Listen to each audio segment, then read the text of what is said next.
இல்லையா? அப்படின்னது கொஞ்சம் அப்படியே ஒரு நியரஸ்ட் ஒரு பாண்டிங் இருக்கணும். அப்போ தான் என்ன செய்வோம் பேசுவோம். அப்போ குருநாதராக பெருமான் எப்படி வராரு?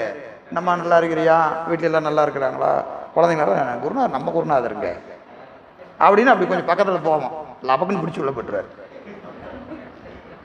பக்கத்தில் கூப்பிட்றதுக்கு தான் அதெல்லாம் என்னது திருநெல்வேலி இந்த புடி 5 எழுத சொல்லு அப்படின்னா அது பாட்டுக்கு அந்த வேலையை செஞ்சுக்கிட்டே இருக்கும். அந்த உபதேசம் என்ன செய்யும்? நம்மை இங்கிருந்து இந்த திசையிலிருந்து அந்த திசைக்கு கூட்டிகிட்டு போயிடும். அதுக்கு முதல்ல நம்ம எங்கே போகணும்? அவர் பக்கத்தில் போகணுமா இல்லையா? பக்கத்தில் போகணும் இல்லையா? இப்போ பெருமானே 4 கை 8 தோல் அப்படி உட்காந்து தீக்கை செய்கிறேன்னா அப்படியே யார் பயமாக இருக்கியா, நான் போக மாட்டேன்னு ஒருத்தர் வர மாட்டோம் இல்லையா? ரொம்ப மேலே இருந்தாலோ ரொம்ப கீழே இருந்தாலும் ஆன்மா பக்கத்தில் போகாது. இப்போ அதுக்காக எப்படி வேண்டி இருக்கிறது? அது மாதிரியே வர வேண்டியது இருக்கிறது. அதுதான் இங்கே வருகிறார். இப்படி தான் பெருமாள் வருவதற்கு காரணம், நம்மளை யாரையும் விட்டுறக்கூடாது.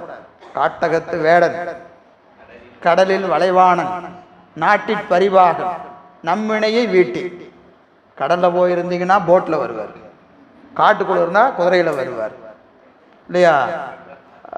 தண்ணியில் இருந்தால் வலையை வீசுவார். காட்டகத்து வேடன், கடலில் வளைவானன், நாட்டில் பரிவாகன். மொத்தத்தில் எங்கே போய் ஒளிஞ்சாலும் எப்படி வந்தால் பிடிக்கணுமோ அப்படி பிடிப்பான்.